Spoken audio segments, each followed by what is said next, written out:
الحمد لله نحمده ونستعينه ونستغفره ونؤمن به ونتوكل عليه ونعوذ بالله من شرور أنفسنا ومن سيئات أعمالنا من يهده الله فلا مضل له ومن يضلله فلا هادي له ونشهد أن سيدنا وسندنا ومولانا محمدا عبده ورسوله أما بعد اللهم صل على محمد وعلى آل محمد كما صليت على إبراهيم وعلى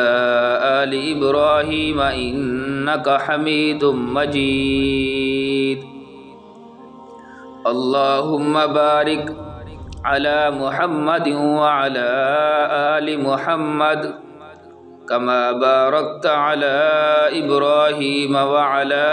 آل إبراهيم إنك حميد مجيد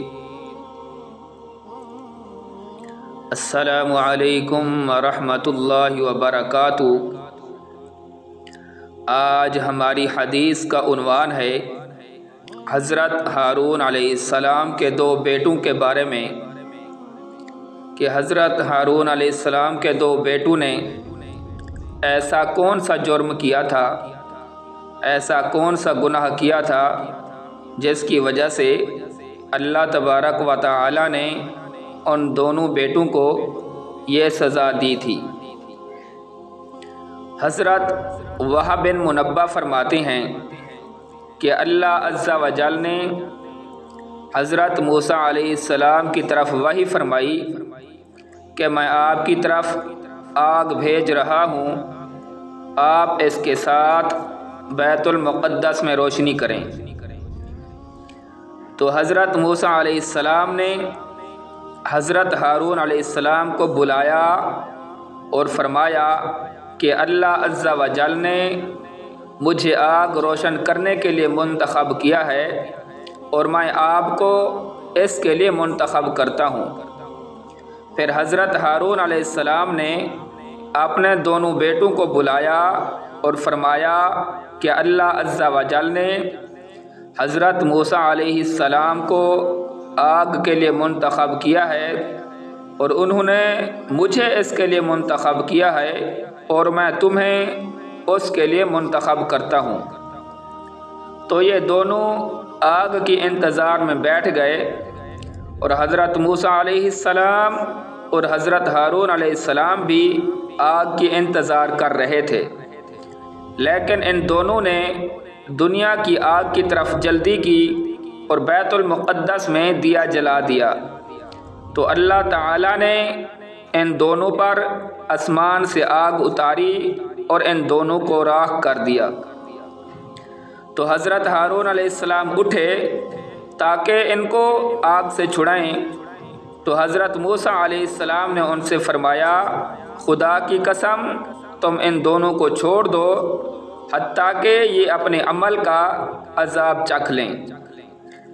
پھر اللہ عز و جل نے حضرت موسیٰ علیہ السلام کی طرف وحی فرمائی میں اپنے دوستوں میں سے جو میری نافرمانی کرے اس طرح پیش آتا ہوں، جو میرے دشمنوں میں سے میری نافرمانی کریں گے ان پر کیا عذاب آئے گا۔ پھر حضرت ہارون علیہ السلام 40 دن تک مغموم اور غمگین رہے۔ پھر اللہ عز و جل نے حضرت ہارون علیہ السلام کی طرف وحی فرمائی کہ میں نے ان دونوں کی بخشش کر دی ہے اور ان کو میں نے شہید قرار دیا ہے کہ یہ دونوں جنت میں آپ کے ساتھ ہوں گے۔ حضرت مالک بن دینار فرماتے ہیں کہ جب حضرت ہارون علیہ السلام کے دونوں بیٹے جل گئے اور حضرت ہارون علیہ السلام کے سامنے جلے تو حضرت ہارون علیہ السلام نے اللہ تعالیٰ کی بارگاہ میں کھڑے ہو کر دعا کی کیونکہ ان کو ڈر تھا کہ یہ دونوں دوزخ کی طرف نہ چلے جائیں۔ اس بات کو بیان کرنے کے بعد حضرت مالک بن دینار خاموش ہو گئے اور ان کی مجلس میں موجود ایک شیخ نے کہا کہ ہمیں یہ بات پہنچی ہے کہ ان سے یہ کہا گیا تھا کہ ان کو آخرت کا عذاب نہیں پہنچے گا۔ اس پر حضرت ہارون علیہ السلام خوش ہو گئے۔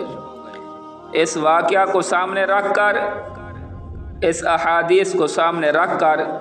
ہمیں اس سے یہ سبق ملتا ہے کہ ہم بھی اللہ تعالیٰ کی نافرمانی نہ کریں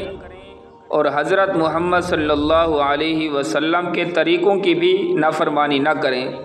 بلکہ اللہ تعالیٰ کا جو حکم ہے اور نبی کریم صلی اللہ علیہ وسلم کا جو طریقہ ہے اسی کے مطابق زندگی گزاریں، نہ ہی اس میں کسی قسم کی کمی کریں اور نہ ہی اس میں کسی قسم کی زیادتی کریں۔ یہ واقعہ، یہ احادیث ہمارے لیے سبق ہے اور ہمارے لیے عبرت ہے۔ دعا ہے کہ اللہ تعالی ہم سب کو اسی کے مطابق عمل کرنے کی توفیق عطا فرمائے۔ وآخر دعوانا ان الحمد للہ رب العالمین۔